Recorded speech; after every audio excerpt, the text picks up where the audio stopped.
आप I think अपने potential तक पहुँचे, like pushed yourself hard, gave everything, and then you went for marriage.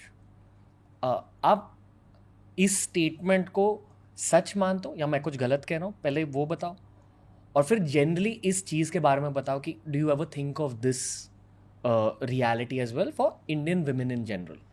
या I agree with you. और मैं इंडियन वुमेन ही नहीं, women all over the world, all over the world. क्योंकि क्या है, आप जब शादी करते हैं ना, आप एक फैमिली की यूनिट बनते हैं। It's a unit and you are part of that unit, and whatever you do that unit will always be part of that. आप समझे? तो अगर आपको अपने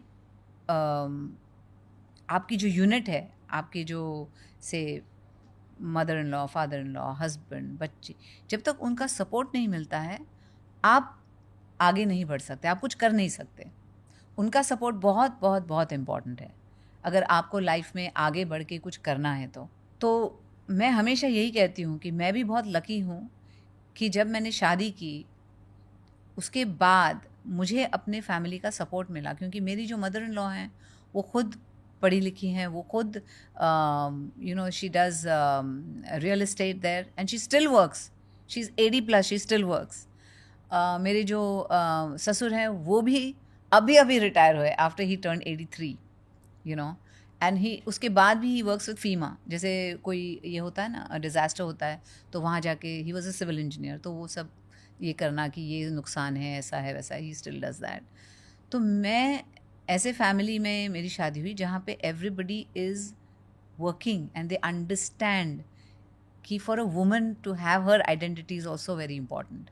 ये वो जानते हैं वो कि वो खुद काम कर रहे हैं, उनको पता है कि घर तो है, मैं संभाल लेती हूँ, लेकिन ये भी बहुत इम्पॉर्टेंट है कि मैं एज एन इंडिविजुअल कुछ कर रही हूँ and I am happy with that, and me as an individual अपनी यूनिट के लिए भी कुछ कर रही हूँ, because you are also contributing to your own unit, you know. तो ये जब चीज़ें पता होती हैं, जब समझते हैं लोग और एनकरेज करते हैं अपनी बेटी को या बहू को या किसी को भी to go out there and do something with their lives, तभी वो चीज़ बन सकती है। And a lot of times वो नहीं मिलता है। Everybody is sometimes they are narrow minded, they are like नहीं, घर की औरत बाहर नहीं जा सकती, वो काम नहीं कर सकती, वो ये नहीं होगा, घर पे ही रहना है। तो जब वो बात होती है तो it's very hard for a woman to step out. पता है, एंथ्रोपोलॉजी नाम का एक सब्जेक्ट है, यानी कि स्टडी ऑफ ह्यूमन सोसाइटी, समाज की पढ़ाई। जी। तो अगर आप सक्सेसफुल देशों को स्टडी करेंगे ना, उनके वर्कफोर्स में 50% वुमेन होते ही है। मतलब देश के जितने भी औरतें हैं सारे वर्कफोर्स में होते हैं। That's something we can work on too as a country as well, I feel, going forward. Like they say, जैसा एजुकेशन के लिए भी कहते हैं, if you educate one woman you educate a family, family, या यू नो, या क्योंकि she influences the